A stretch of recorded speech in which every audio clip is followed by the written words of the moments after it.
So let's move from fintech to something more pragmatical and practical. Let's travel to the construction site. And there is a site manager who is walking around on the 5th floor of the newly built building, and he is looking at the wall like I'm looking at now at this nice beam wooden wall. And he is actually not having any tools. He doesn't have a clue whether the wall is built right. We want to change that. Hi, my name is Aya, and I'm representing WatchBuilt, where we follow if the building is built according to the plan. Building Information Modeling, or BIM, has become an industry standard for real estate planning and digitalization. Already today, certain large-scale construction projects are requested to have a construction follow-up against original plan, requiring to submit as-built BIM. In practice, delivery of as-built BIM is complex and expensive. Just as an example, an average 10 million warehouse building would have an as-built BIM cost close to 200,000. In the same time, we have experienced how BIM adoption has changed architecture. We expect that the same will happen with construction in next 5 years. To address this trend, WatchBuilt is developing a hardware and software integrated solution for construction site follow-up and automated as-built BIM creation. The hardware, the actual prototype you see on picture, unfortunately I don't have it with me, will take the real-life data from the construction site. Further, the AI-powered software will work with data to generate automated reports. We have currently built an MVP that does site scanning and compliance. With the version 3.0 of our solution, the site manager will be able to generate as-built BIM as often as necessary, spotting mistakes, following up subcontraction while saving his time. We aim to cut as-built BIM costs in half. We are currently testing our solution in, today I can say, 3 pilot projects, and we aim to launch the first version of our product to the market later this year. You could ask about the competition. Well, sure there is. There are very complex solutions that are also very expensive. But there are also very basic ones, but unfortunately they don't deliver required precision for compliance. Internet of Things in construction is a rapidly growing market, growing by 14.6%, and it will be a 5 billion market in Europe alone in 2030. In WatchBuilt, we combine science with a startup experience. I'm confident that this team will bring WatchBuilt to overall success. We have currently attracted grants and acceleration investment to develop our MVP. In next 6 months, after the pilot tests are finished, we aim to raise next investment round for 400,000 euros to continue product development and start selling. If you want to be part of the construction future, scan the QR code and connect with me. Thank you.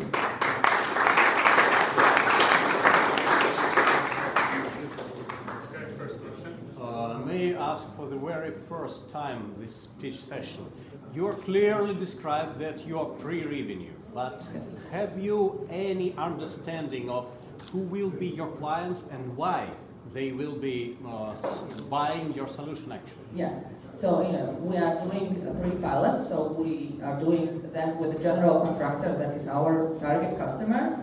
They have revealed already today that the compliance part, BIM is actually becoming a law mandate.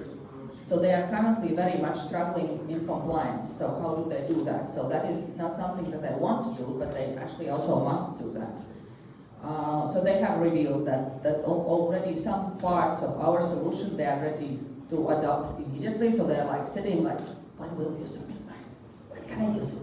So something like that, and basically we're using Latvia as a sandbox to really test our solution to make it feasible.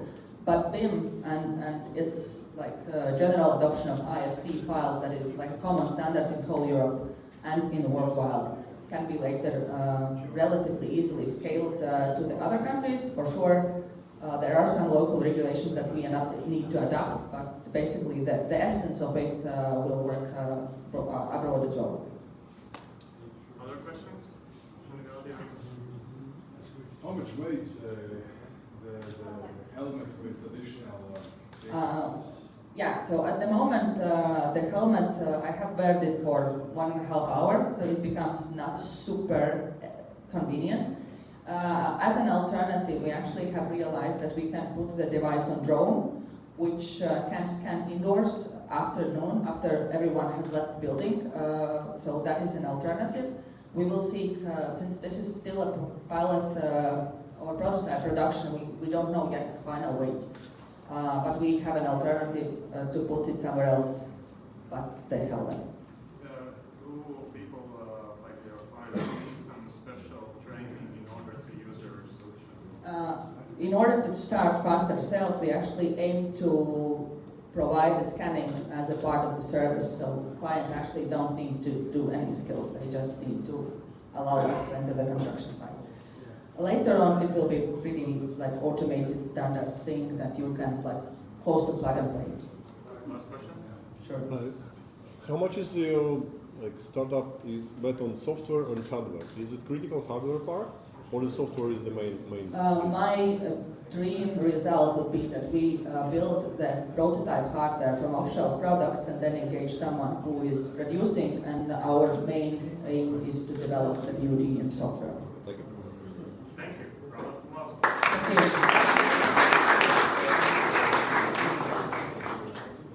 Next up, I would like to welcome a representative from Convershake, Emils. Round of applause, please.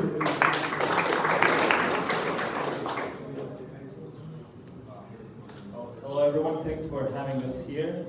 So Convershake is connecting business conversation to AI agents. So what does that mean?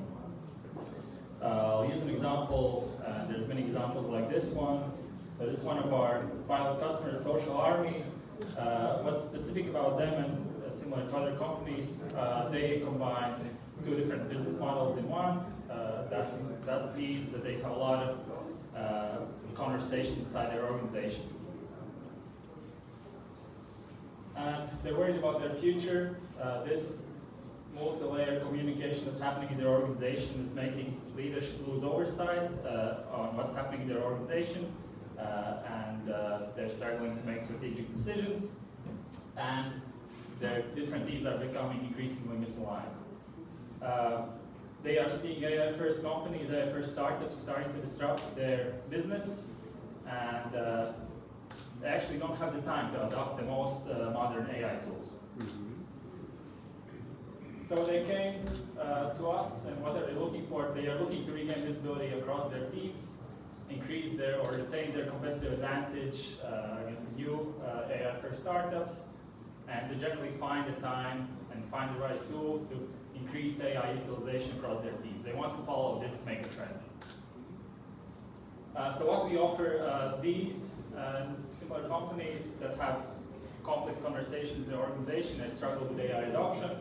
So we have a solution that records every conversation that's happening in their organization, or AI analyzes and understands the user intent and the action they want to make, and we connect that action to the best available third-party AI agent that executes that action. So these people don't need to worry about finding the right AI agent, creating the prompts that are right for that agent correct execution. We give that all to them.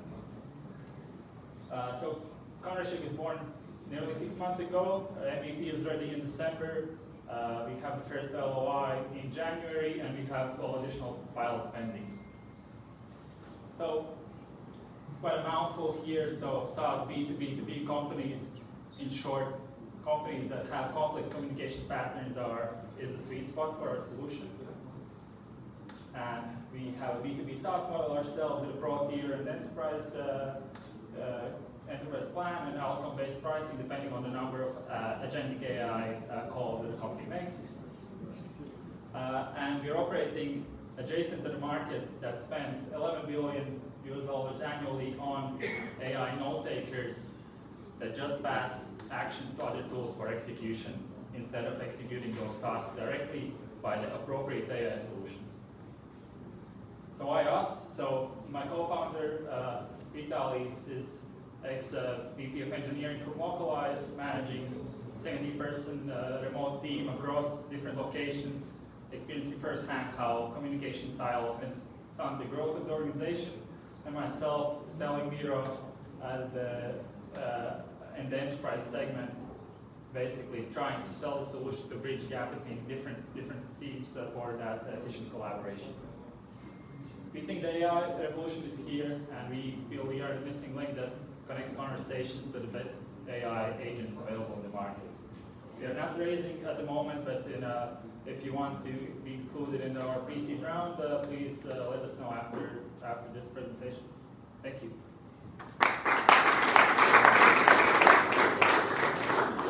We have time for a few questions. Actually, I have one question already. How do you ensure that your AI insights are, let's say, actual and relevant across different industries for the client? That's a great question. So we have, for each of our customers, we have a custom onboarding where we learn about them and we create custom AI templates so that our AI can learn from their conversations in the best possible way. And eventually we'll be establishing benchmarks as we have more customers on what's the best way for a industrial technology company for us to analyze these types of conversations in that particular space. So yeah, we'll learn more as we grow, but currently we are doing custom hand-holding in the onboarding space. May I ask what your team looks like? Is it two co-founders only or a larger team? At the moment it's two of us. As soon as we raise the pre-seed round, we are hiring more engineers, and yeah, that's the scale, basically product development and basically deepen our technical expertise. More questions from the other? Yes? How much time would it take for you to add a new agent? So adding the agents that we don't build ourselves is quite easy. So there's multiple available ones like WatchBuilt, that is automatic website builder. We just pass through the APIs. We pass over the action to those, pass over the prepared prompt for those AI solutions. But for companies that will require a partnership with us so that we can access their AI agents through our solution, that will take some time in the relationship building. One more question. We have time for one more question. If no, then thank you very much. Thank you.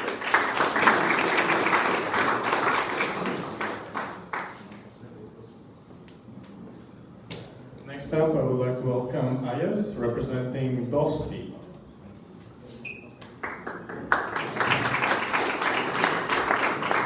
My name is Ayaz. I'm a co-founder and CEO of Dosty. First of all, I love to be the only B2C at the B2B party. That's a regular picture for me here in Europe. But yeah, before I jump into the stuff that Dosty does in the pet care world, I would like to give you a couple of things about myself that are very crucial to understand before I move on to this presentation. I'm a pet parent. I got 3 Labradors, Macho, Matilda, and Lucky. I love them to death. But to top that off, I also have 3 kids. A white girl and 2 boys. So my household is one crazy place to live in. And with my daily duties with my kids, I have a perfect assistant, and no AI in the world can match it. My beautiful wife down, she helps me to sort out all the things with the kids. Dogs are solely my responsibility. That was the condition for me to bring them into the house. So I brought the dogs, and they're my responsibility now. Now, my first experience with dogs started 7 years ago. I had my dogs, Max, it was a stray. I picked him up from the forest. Unfortunately, things went sideways. He got bitten by the dog, got rabies, and then it threatened my little kid. So I had to put him out, and I had to do it myself. And I promised myself back then that I will dedicate myself to dogs, to raising dogs, to making sure that will never happen again. I got Macho, Matilda, and Lucky. A year ago, we launched a startup that is called Dosty, a super app in the pet care space that has only one single aim, is to make sure that pet parents and pets connect on the most possible seamless level, and we take guesswork out of everything that can be possible between that relationship. Now, quick market overview for those of you who don't have pets, are not familiar with the pet care.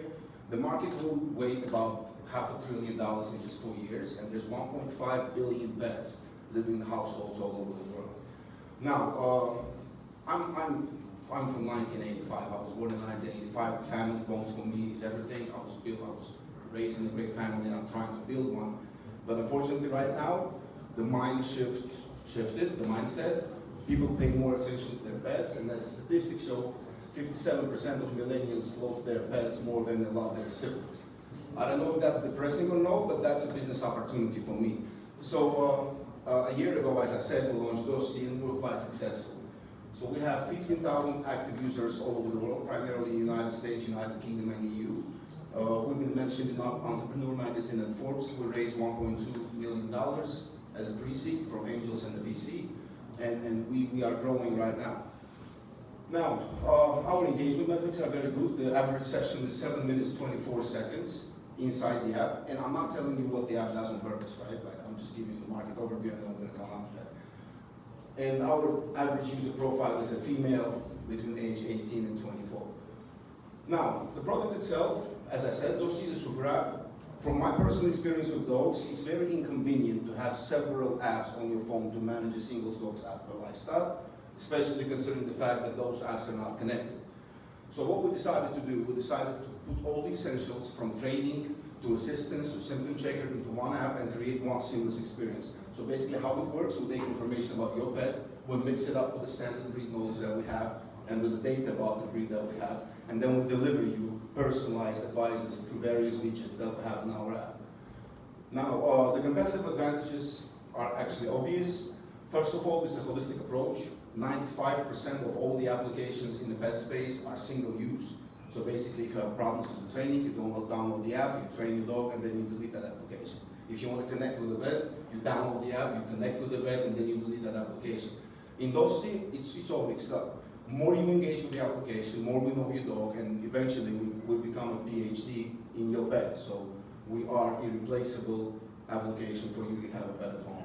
Personalization is the next level. We know everything about your dog to know. We know what is your next vaccine, what you're going to eat. We advise you the dietary requirements. We have trainings, we have grooming specifically for your dog and for your dog's unique factors. Now, the product roadmap in 2024, we finalized the whole personalized thing. Like basically, as I said, we created that personalized experience for our users to enjoy. And next 2 years, we'll be dedicated by taking you into the global pet community. So one of the features we're working on right now is a global chat where you can type in any problems. Let's say I have Labradors, I type in a question, and every single Labrador user in the world who is in Dosty will get that question and can answer you from his or her personal experience. So those are the kind of features we're working on right now. Now, there's a bigger picture there. As I said, it's not only about the subscription fees, it's the current business model that we use. It's also about the large chunks of personalized advertisement and data sales. As I said, we know a lot of things about your pet, and we can deliver you the most native advertisement possible, be it a vaccine that has to be done on time, or be it some sort of a new food that will perfectly match your dog. We can do it there, and for all the B2B segment, Dosty is one of the most exclusive platforms to advertise. The revenue diversification, as I said, currently 100% of the revenue comes from subscription fees, but in a couple of years we'll envision our revenue like that. 11% will be coming from B2B integrations, 31% subscription fees, in-app advertisement, and data sales.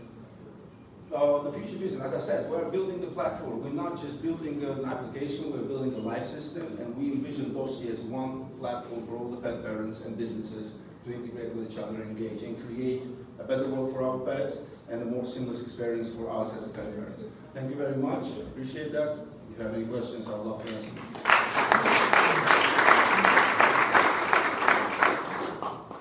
When preparing to the session, I installed it. Yeah. So I have a whole bunch of questions. Yeah, go ahead. First, you said that you have 50,000 users. Are they paying? 50, 1-5. 50, yeah. Yeah, 1-5. 1-5. Yeah. Are they paying or not? And it shows that you have in-app purchases, but do you have any ads right now? This is first. Then regarding jurisdictions, which countries are these users from? Then the question about pets. I looked around other applications and usually they focus only on one. either cats or dogs, not like put all together, because usually people don't have really, maybe don't have a lot. So maybe you can comment on Yeah, this. sure. Right. In terms of paying users, as I said, we are around for 10 months. We launched in February 2024. And we start getting our paying users recently, so we have a little over 100 paying users right now. But it came during the last couple of months. So they all came during the last couple of months, so progression goes forward. We wanted to make sure that we have everything intact, everything in place, and the system is working to provide you the experience. So after that, we connected all the paywalls and it started paying off. That's the answer to question number one. Question number two, the most of the users come from the United States. That's our biggest market. Second one is United Kingdom, then Australia, then we got EU. Now app is being translated to 15 languages, including Spanish, French, German, Polish, and all the other languages. So we can penetrate deeper into Latin America and other European markets. That was question number two. Question number three about cats and dogs, right? Yeah, again, I know people, and we all know people who have dogs and cats at home. So we didn't want to discriminate. And majority of the apps are about dogs. Again, we didn't want to discriminate because we provided the same experience. Dosty works same both for cats and dogs. We do have more stuff for dogs though right now in terms of training and grooming, like video tutorials, hours and hours of that. With cats, it's a bit different, but we're working on those video tutorials for cats as well. But in terms of the basic functions like symptom checker, AI chat, the calendar reminders, diets, and stuff like that, that's all for both. And we will be adding more in the future, like parrots and the mouses and stuff like that. But once we see that this model is working, we'll be adding more and more. One more question. I saw that you are onboarding like influencers or experts on the platform. Yeah, we do. But there is only one from United States. Maybe. There is quite a lot of them, but only one. Okay, the problem is first, once we started Dosty, we didn't want to onboard a lot of experts because I didn't want to give away my business to the third parties. I didn't want my hands to be in the hands of somebody else. So I built my app, I got my users, and I started reaching out to users, to the influencers, like the groomers, the trainers, the vets, and stuff like that. First of all, that's a growth hacking technique. Like I spend less money on advertisement because B2C burns a lot of cash. But if you are a great vet and I collaborate with you, then I got access to your network, and obviously I got more users. So we started that recently, and we will be going deeper into the United States. But let me give you a secret. In the United States, we will be signing our first B2B partnership. There's a biggest insurance company in America called Lemonade. That's a pet insurance company, and we're announcing our partnership next month. So we will be collaborating with Lemonade. We offer benefits to their policy holders, and as a result, they will be selling their insurances through our app and paying us the commission. So we try different things in different countries, and so far it worked. Two more questions from someone else. Right, so what are the other B2B integrations you're planning in? Because I see e-commerce here a lot. Like, I would imagine this could become a hub for e-commerce, but can you tell me your story of what other B2B integrations? That's a great question. For us, there are 4 main domains: IoT, obviously all the gadgets and stuff, because we can offer you a great experience. Like, let's say you have a GPS tracker, we can do kind of the step widget in our app to see how many steps you walk with your dog and stuff like that. Second one is obviously the pet foods. That's great. Third one is everything about vets and medications in general, because once you go through the symptom checker, we can direct you to the vet nearby, so that's a B2B integration. And the fourth one is insurance, as I said. So the 4 main avenues for us are these ones. But obviously in the future, we envision Dosty as a marketplace for the users who produce stuff for pets at home. Like, you get a bunch of those guys on Instagram who spend money to promote their services for dogs, but now they can be using Dosty, and that's also sort of a B2B integration. Coming from a background where we estimated and built similar applications for clients in UK, for example, I know how hard it is, yet the content is the hardest part. Are you planning on licensing your content? Not really at the moment, because we honestly speaking, we are not, besides the shoots that we do for the tutorial videos, that's what we create ourselves, we shoot them and then we do the production ourselves. We buy all the other content. So all the content that you have is about 2,000 articles verified by vets and professionals from the industry. We pay for that.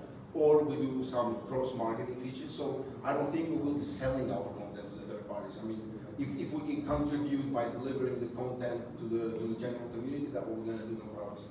We don't have any problems with that.